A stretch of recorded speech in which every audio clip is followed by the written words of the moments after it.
वो इंग्लिश सीखने की उम्मीद से आया, पैसे कमाने के आशा से मैं दुबई गया, उनको मदद करने के आशय से हम वहां पहुंचे। गाइस, इस प्रकार के सेंटेंसेस को हम हमारे डे टू डे लाइफ में कभी ना कभी यूज करते हैं। इस प्रकार के सेंटेंसेस को हम इंग्लिश में कैसे कहेंगे, जहां पर हम फ्रेजेस करते हैं इस उम्मीद से या फिर इस आशा से, या फिर इसे हम इस प्रकार भी कहते हैं इस आशय से। चलिए सबसे पहले इसकी इंग्लिश देख लेते हैं। इसे हम इंग्लिश में फ्रेजेस करते हैं इन the hope of, that means इस उम्मीद से। चलिए इसका कंप्लीट स्ट्रक्चर जान लेते हैं। स्ट्रक्चर में पहले आपको यूज कर देनी कंप्लीट सेंटेंस जो आपके टेंस के अकॉर्डिंग रह जाएगा।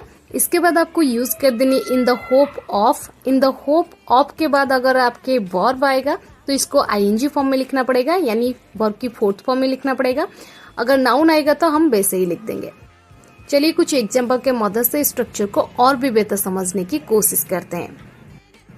पैसे कमाने की आशा से मैं दुबई गया, या फिर पैसे कमाने की उम्मीद से मैं दुबई गया।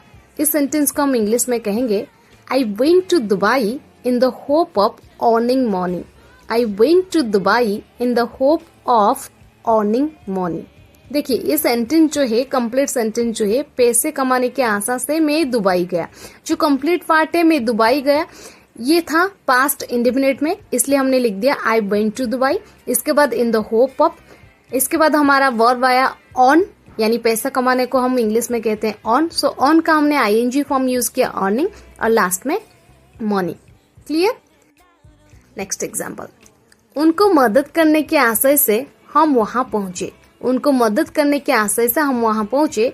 We reached there in the hope of helping them. We reached there in the hope of helping them. Next example, वो इंग्लिश सीखने की उम्मीद से आया। He came in the hope of learning English. He came in the hope of learning English. But guys, अगर आपको इस प्रकार की सेंटेंसेस बोलनी है, जैसे कि कंपनी की ओर से मैं आपका स्वागत करता हूँ, चिंटू की ओर से मैं पैसा दे रहा हूँ। गाइज, इस प्रकार की सेंटेंसेस को हम इंग्लिश में कैसे कहेंगे, जहाँ पर हम फ्रेजेस करते हैं किसी की ओर से या फिर किसी की तरफ से। चलिए सबसे पहले इसकी इंग्लिश जान लेते हैं। इसे हम इंग्लिश में कहेंगे on behalf of.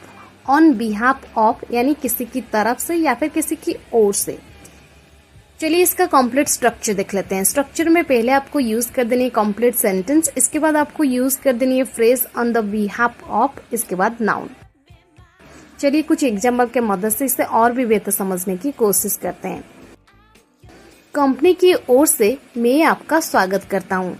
I welcome you on behalf of the company.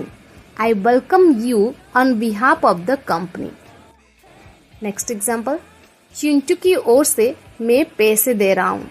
Chintu की ओर से मैं पैसे दे रहा हूँ। I am giving money on behalf of Chintu. I am giving money on behalf of Chintu.